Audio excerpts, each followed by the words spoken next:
Hey, thanks for joining me. It's Monday, the 4th of April.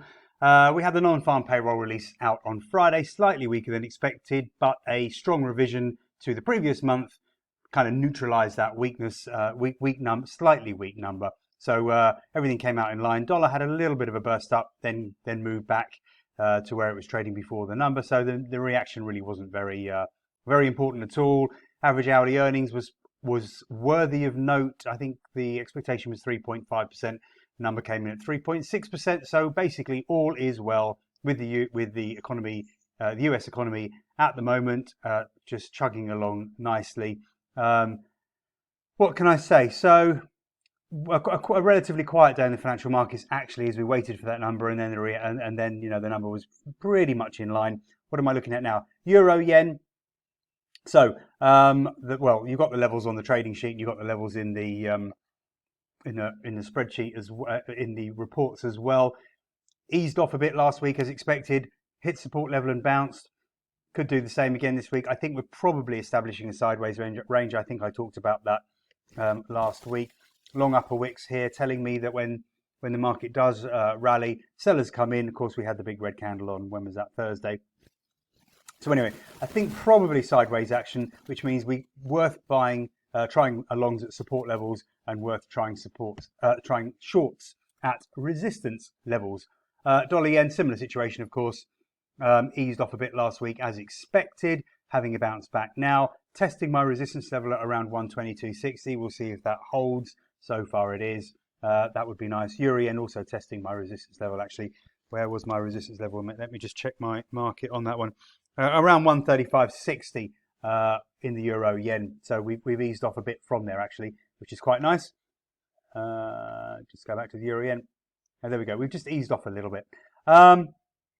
Okay, dollar CAD establishing a sideways range after we held a very good support level.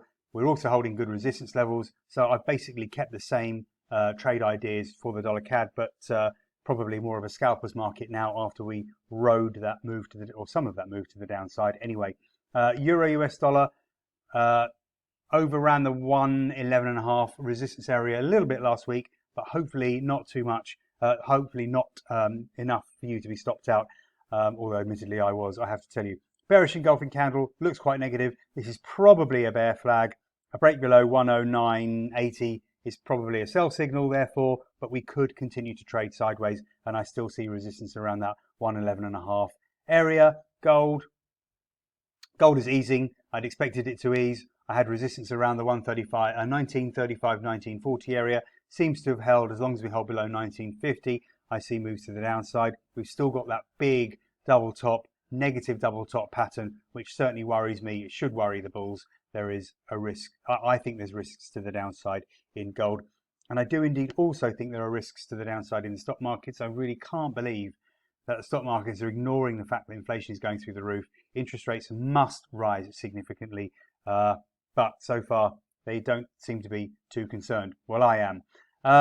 The resistance level did work well in the NASDAQ last week. I would expect it to do so again this week. I'd love to see another bounce back. I took my profits on Friday before the weekend just to be sensible. I'd like to see a bounce back in the stock markets. I'd like to see a retest of last week's highs, put in a double top, and then a more significant move to the downside. I don't know whether that will happen, but it's a theory. And we certainly don't look like we're collapsing at the moment. So who knows? We might have one last burst up, retest last week's highs. As I say, nice double top pattern for a potential sell signal. That would work for me. Germany, yeah, again, the Germany 40. We had that. We tested the resistance levels around the high 14,000 area and reversed. Let's see if we retest them again. But ultimately, I think these stock markets have to start heading lower again after such a great recovery. Seem to be completely ignoring the war in the Ukraine now. Markets don't seem to be interested in that at all. Okay, I can't really say an awful lot more because we really are mostly trading sideways in these markets. So it's a case of buying at good support levels, selling at good resistance levels, and trying to scalp the market. I don't really see too many swing trade opportunities at the moment. Good luck if you're trading the financial markets today. Join me again tomorrow.